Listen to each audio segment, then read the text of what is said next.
एक बार जोरदार ताली बजाकर उनके लिए साधुता दीजिए। मुख्य यजमान श्री घनश्याम रावत जी, श्री राकेश रावत जी मानपुर वाले, जिन्होंने 5 मिनट में उनकी धर्मपत्नी ने इस कथा को मुख्य यजमान पद लेने का निर्णय लिया और इस दिव्य कथा का आयोजन कर मुख्य यजमान पद ग्रहण कर संपूर्ण परिवार को तो ठीक है पर संपूर्ण जयपुर वासियों को भी सुख प्रदान करा। ऐसे घनश्याम जी रावत जी, श्री राकेश जी रावत जी मानपुर वालों को साधुवाद।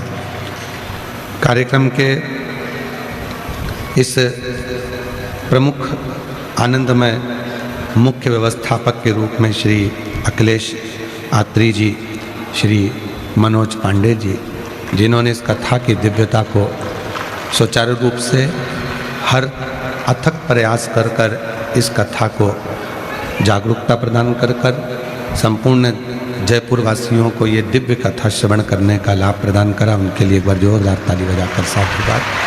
सभी को बहुत बहुत साधुवाद देते हुए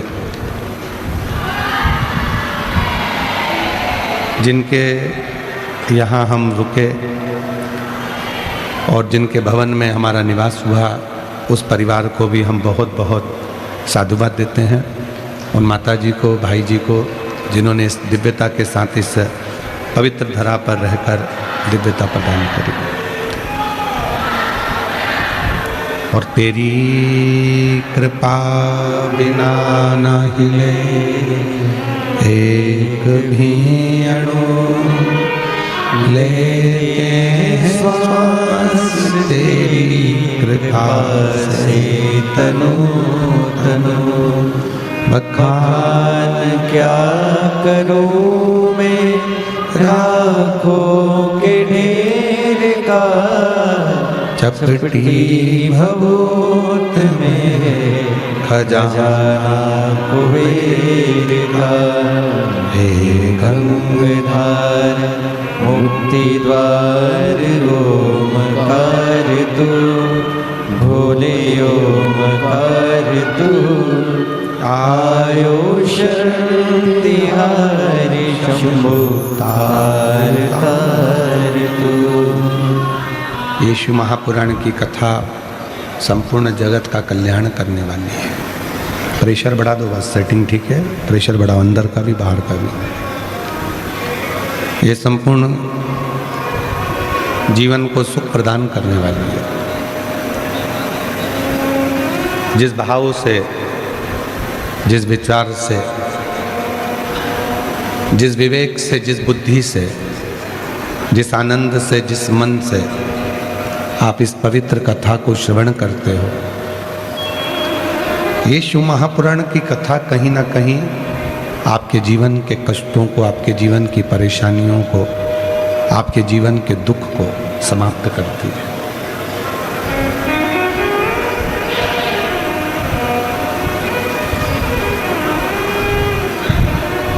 आप कितना भरोसा रखकर, कितना विश्वास रखकर, कितनी दृढ़ता रखकर इस पवित्र कथा का लाभ ले रहे हैं।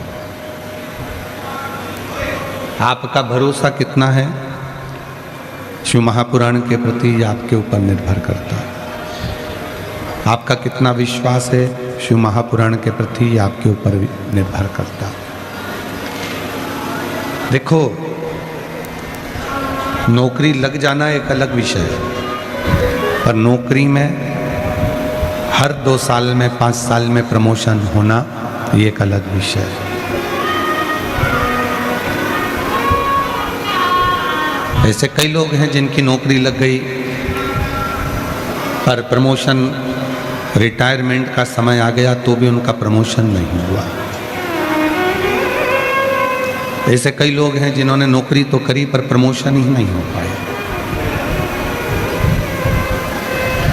पूरी अवस्था निकल गई, 60 साल की पूरी ड्यूटी निकल गई, नौकरी निकल गई, पर उनका प्रमोशन ही नहीं मिला। उसी तरह जैसे नौकरी तो कर रहे हैं, ड्यूटी तो कर रहे हैं, पर प्रमोशन नहीं हो रहा, उसी तरह कई लोग संसार के ऐसे हैं जो भगवान के मंदिर में शुरू से जा रहे हैं, शुरू से,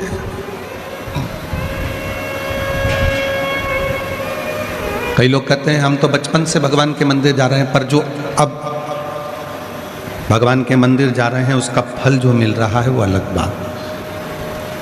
ऐसे कई लोग हैं जो कहते हैं कि हम तो शुरू से भगवान को जल चढ़ा रहे हैं, हम शुरू से 16 सोमवार कर रहे हैं, हम शुरू से सोमवार का व्रत कर रहे हैं, हम शुरू से ये व्रत कर रहे हैं, हम शुरू से भगवान की साधना कर रहे हैं, पार्थिव पूजन कर रहे हैं, पर वो फल नहीं मिलता था।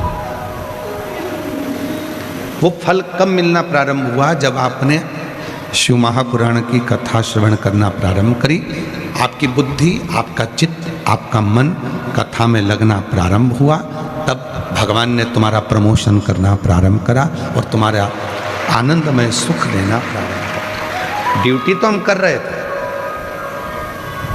ऐसे कई लोग हैं संसार में जो नौकरी तो करते हैं पर प्रमोशन नहीं हो पाता। उसी तरह कई लोग हैं जो सोमवार का व्रत भी रखते हैं, प्रदोष का व्रत भी रखते हैं, मंदिर भी जाते हैं, जल भी चढ़ाते हैं, पर बाबा उनके दुख नहीं काटता, उनकी तकलीफें नहीं काटता, प्रमोशन ही नहीं कर रहा, नहीं काटता, उनकी तकलीफें नहीं काटता, प्रमोशन ही नहीं कर रहा। प्रमोशन करने के लिए तुम्हें अपने काम के प्रति लगन रखना पड़ेगी।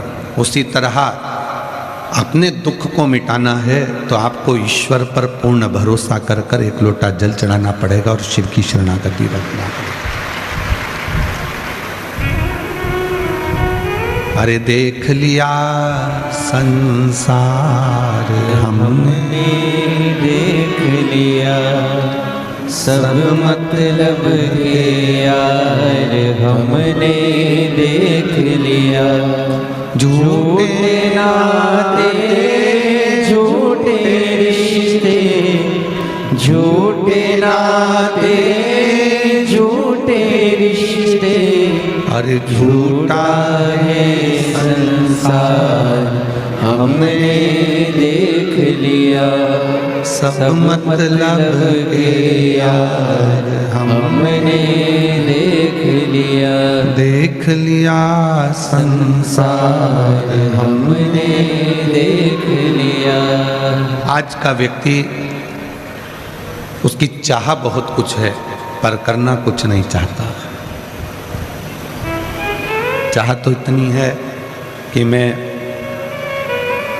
मुख्यमंत्री बनकर बैठ जाऊं, चाह तो इतनी है कि मैं विधायक बनकर बैठ जाऊं, चाह तो इतनी है कि मैं सांसद बनकर बैठ जाऊं, चाह तो इतनी है कि मैं प्रधानमंत्री बनकर बैठ जाऊं, चाह तो इतनी है कि मैं कलेक्टर, आईजी, कमिश्नर बनकर बैठ जाऊं, पर करना कुछ नहीं, केवल चाह। और कर्म करोगे नहीं तो फिर वो चाह किस काम की? बहाना बनाना। क्यों मंदिर क्यों नहीं गए? अरे आज समय नहीं मिला, आज क्या है कि वो हमारे यहाँ काम था ना, इसलिए मंदिर नहीं।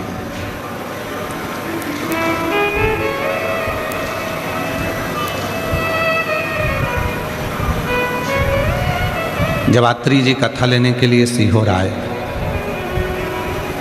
तो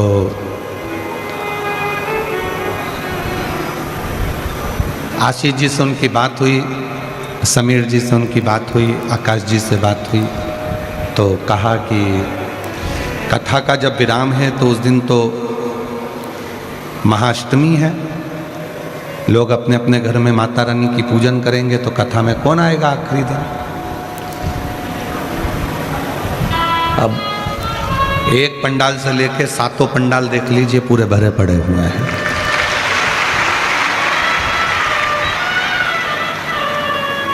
आज तो अष्टमी है।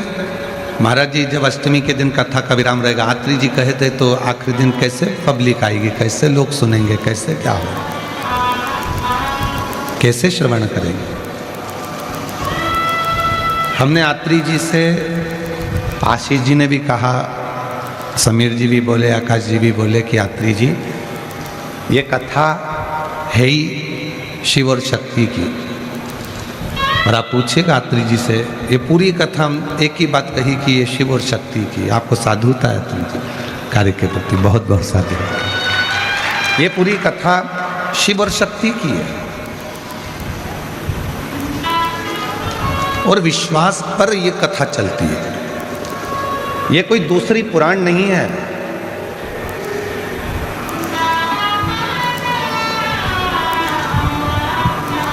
जब इस पुराण के भीतर, शिव महापुराण के अंतर्गत, जब आप थोड़ी देर श्री शिवाय नमस्तुभ्यम का मूल मंत्र का जाप कर कर एकदम चुप हो जाते हो और जब अपने दिल की बात अपने बाबा से कहते हो, तो जितनी सभा में लोग आते हैं, जितने पुराण को सुनने आते हैं, मेरा देव अधिदेव महादेव उनकी झोली में कुछ ना कुछ देना चालू कर देता है, उनकी झोली भरना प्रारंभ कर देता।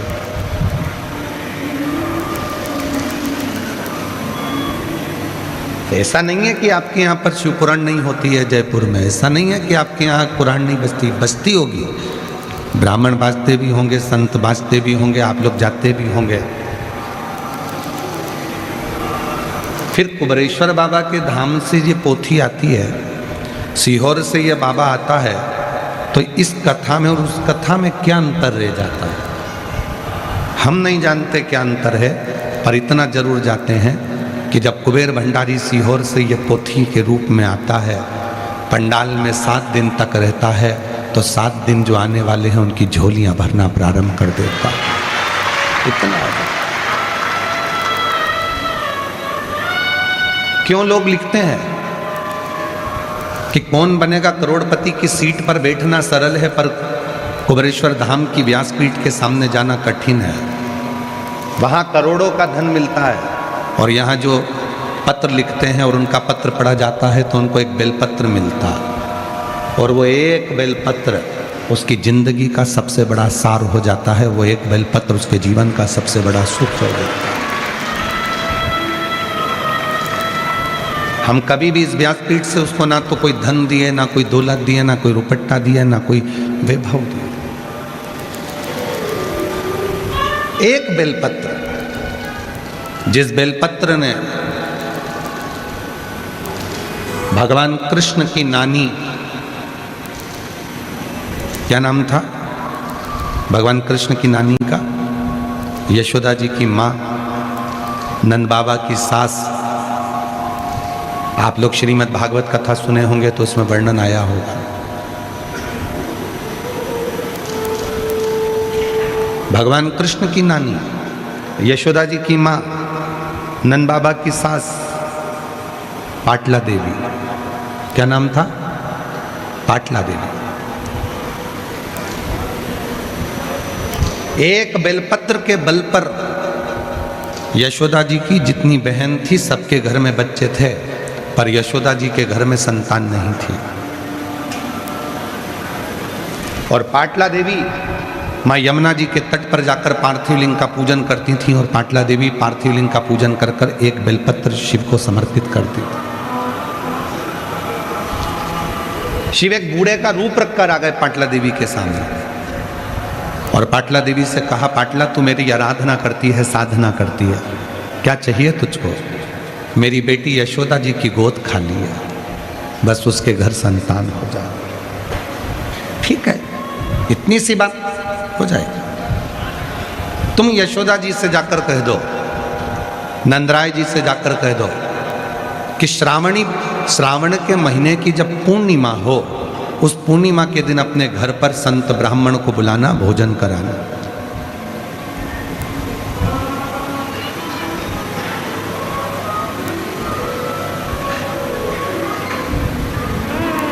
बेलपत्री के वृक्ष के आंगन में जब वो संत और ब्राह्मण भोजन करेंगे तो उसका फल आपको मिलेगा। कभी मन कर जाए तुम्हारा शिव महापुराण पढ़ने का, तो गीता प्रेस गोरखपुर की शिव पुराण लेकर आना, उसको पढ़ना। उसमें वर्णन आता है कि एक बेलपत्र के वृक्ष की छांव में जब हम किसी ब्राह्मण, संत, साधु, गुरुजन, बहन, बेटी, दामाद, भांजा, भांजी, बेटी, जमाई, किसी को भी अगर मुख झूठा कराते हैं तो 1 करोड़ गौदान के बराबर और हजारों अश्वमेध यज्ञ के बराबर पुण्य फल प्राप्त हो जाता है।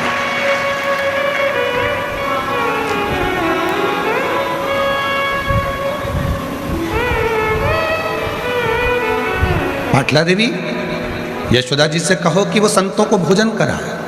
संत भोजन करने बैठ गए। नंद बाबा ने खीर और मालपुआ बनवाया। खीर परोसते परोसते नंद बाबा निकल गए। थोड़ी देर बाद मालपुआ लेकर माँ यशोदा जी आ गई। पल्लू डला था लंबा, बहुत लंबा घूंघट, जैसे हमारे राजस्थान की शान है घूंघट, उसी तरह एक लंबा घूंघट यशोदा जी का डला था।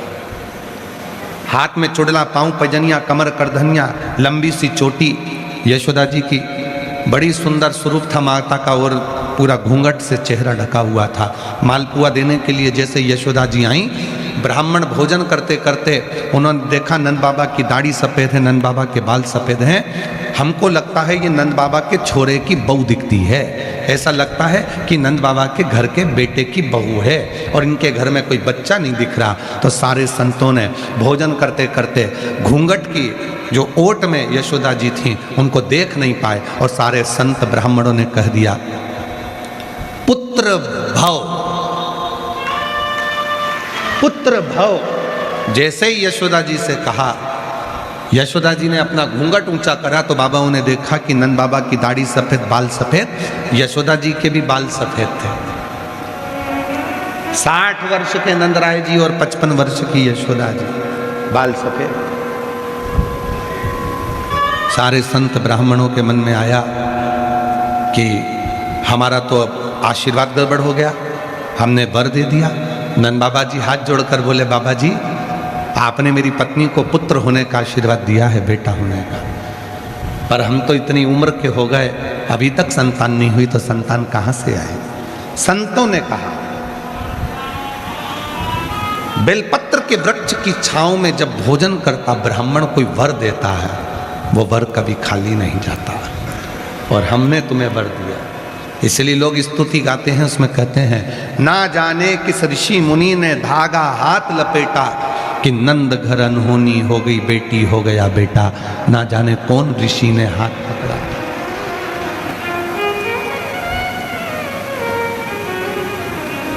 कौन ऋषि?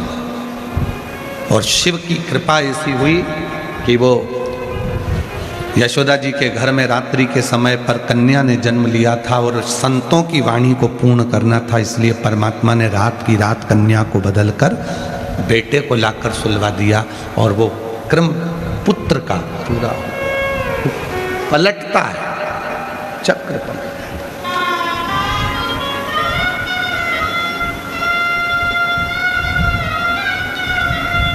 आज कथा का विराम है मेरी जीजियों, मेरी बेटियों, मेरे बेटाओं, मेरे बुजुर्ग माँ बाप, मेरे जमाई, मेरे जीजा। कथा आज विराम हो जाएगी, आप सब अपने अपने घर की ओर चले जाओ।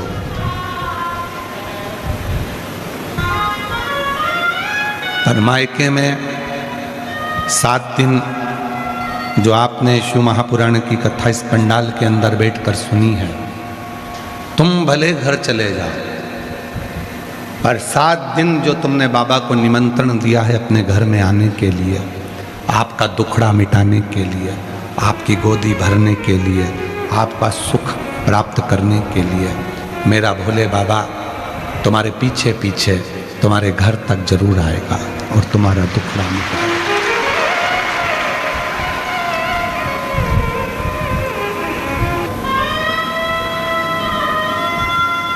भोजन में बहाने नहीं बनाते, कपड़े पहनने में बहाने नहीं बनाते, श्रृंगार करने में बहाने नहीं बनाते, सोच कर्म करने में बहाने नहीं बनाते, घूमने जाने में बहाने नहीं बनाते, फिर भगवान शंकर की भक्ति करने में बहाना क्यों बनाना, किस लिए?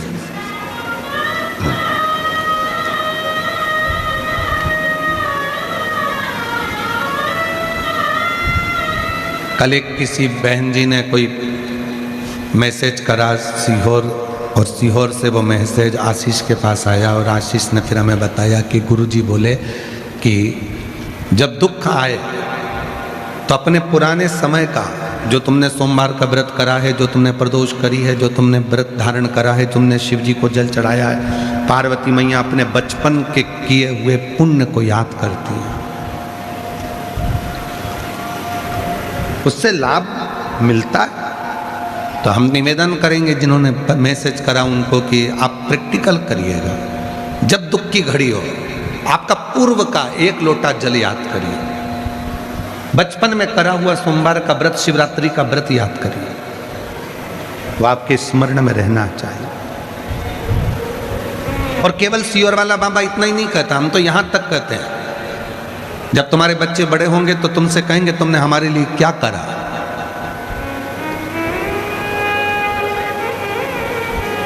तो इसलिए निवेदन है, तुम्हारे बच्चे बड़े हों उससे पहले, जब तक बच्चे छोटे हैं,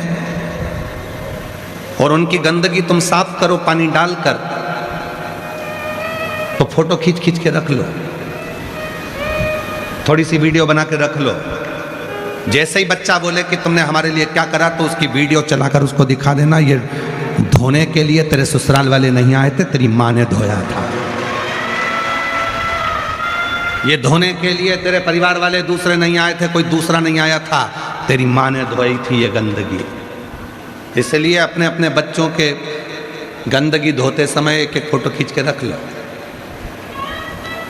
जब बच्चे कहें कि तुमने हमारे लिए क्या करा, तो वो फोटो निकाल कर दे देना, ये देख इतना सा था, धोना तक नहीं आता था, हमने धोया, हमने।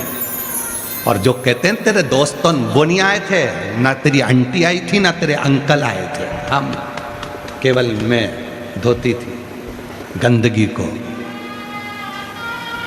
बच्चे को हॉस्पिटल लेकर जाओ तो एक फोटो खींच कर रख लो, कोई नहीं आया था तेरी दुख की घड़ी में जब तू बीमार पड़ा था, ये थी तेरी माँ, तेरा बाप सामने खड़ा था, फोटो दिखाना।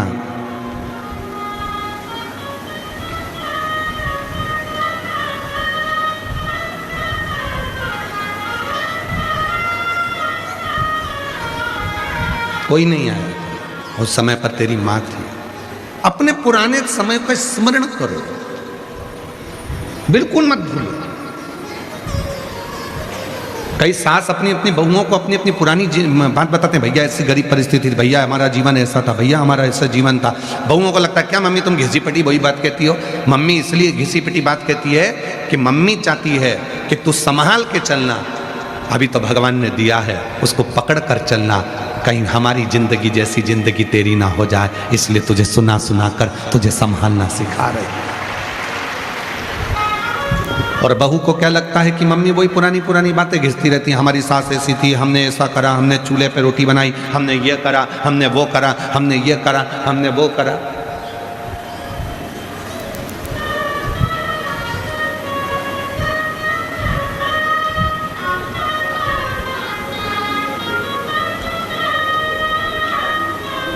अभी कोई गैस की कमी है नहीं,